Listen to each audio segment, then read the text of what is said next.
Are you giving your team the feedback they deserve? It's a question worth asking, because good feedback is one of the most powerful tools in the manager's toolkit. But all too often managers either don't give their teams enough feedback, or they only give it when things go wrong. In this video, we're going to look at what makes feedback so powerful, how to make sure that you are providing the right kind of feedback to your team, and how to deliver it effectively. So, let's get started. Giving feedback is an essential part of every manager's job.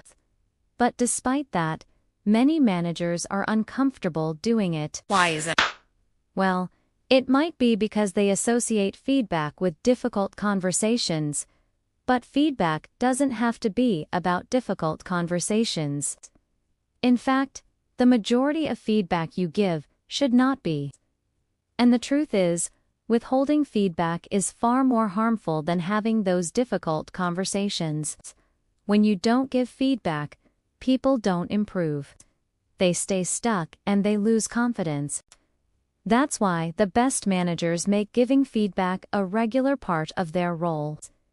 And in this video, we're going to help you become one of them. So let's start by exploring what makes feedback such a powerful tool. There are 3 key qualities that make feedback such a powerful tool for improving performance and helping people grow. The first quality of good feedback is that it's timely. Feedback is most effective when it's given soon after the behavior or performance you readdressing takes place. This allows people to learn from their mistakes and improve their performance quickly. Of course. There may be times when it's not possible to give feedback immediately. Perhaps there isn't a convenient time to pull someone aside. Or maybe you need more information before you can give complete and accurate feedback. But in general, it's best to give feedback as soon as possible.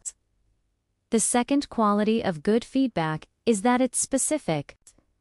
This means that you should give feedback that is clear, concrete, and focused on observable behaviors, rather than making vague, general statements. For example, instead of saying, "You need to be more positive," say, "I noticed that you were negative in yesterday's meeting, and that's not helpful to the team."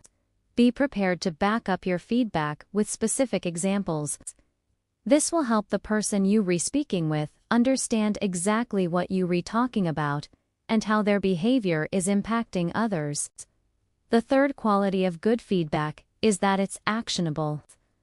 This means that you should give feedback that helps the other person take action to improve their behavior or performance, rather than simply telling someone what they did wrong. Tell them what they could do differently next time to achieve better results. Remember, the goal of feedback is to help people improve, so your feedback should be specific enough to help them take action. Now that we've established what makes feedback so powerful, let's look at some tips for making sure that you are providing the right kind of feedback to your team. First, focus on performance, not personality.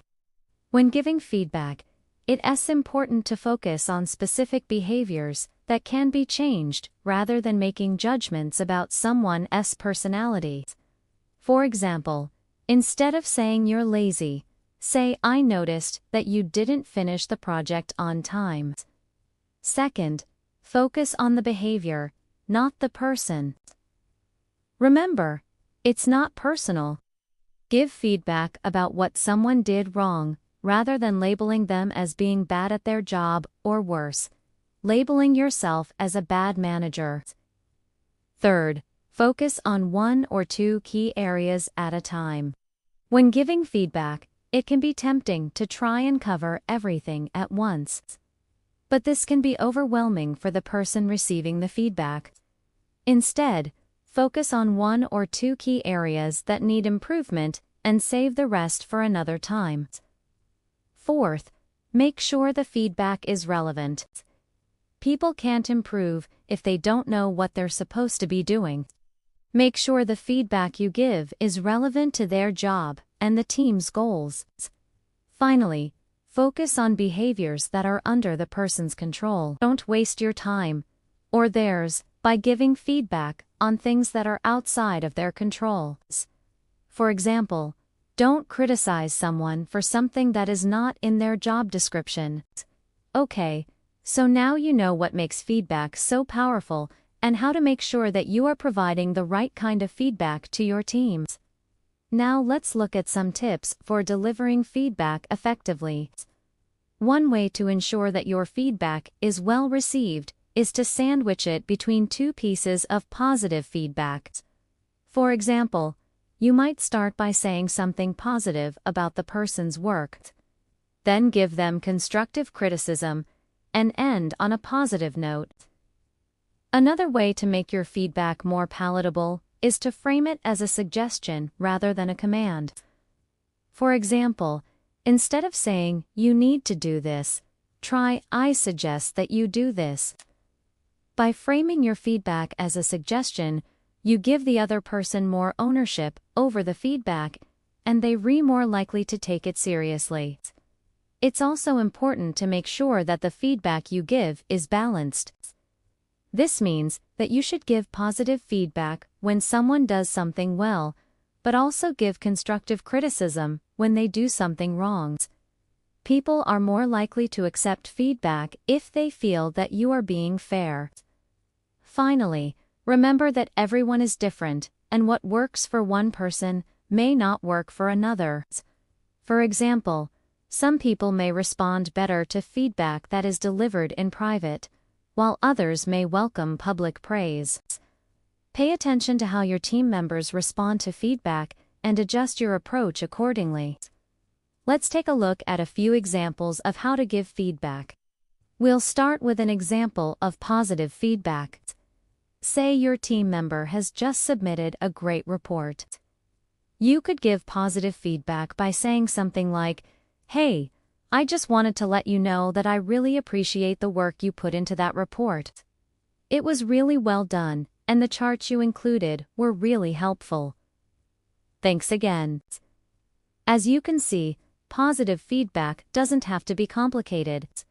Just a simple "good job" or "thanks for your hard work" goes a long way. Next, let's look at an example of constructive criticism. Say you notice that a team member is often late to meetings. You could give constructive criticism by saying something like, "Hey, I've noticed that you've been late to the last few meetings. It's not a big deal, and it's only a few minutes each time. But it is important to be on time. So please make sure to set your calendar accordingly." Again, remember to be specific and focus on the behavior, not the person. Finally, here is an example of how to deliver feedback using the sandwich method. Start with positive feedback, then give constructive criticism, and end on a positive note. "Hey, I wanted to talk to you about the presentation you gave today. I thought you did a great job presenting the material and the slides were well designed.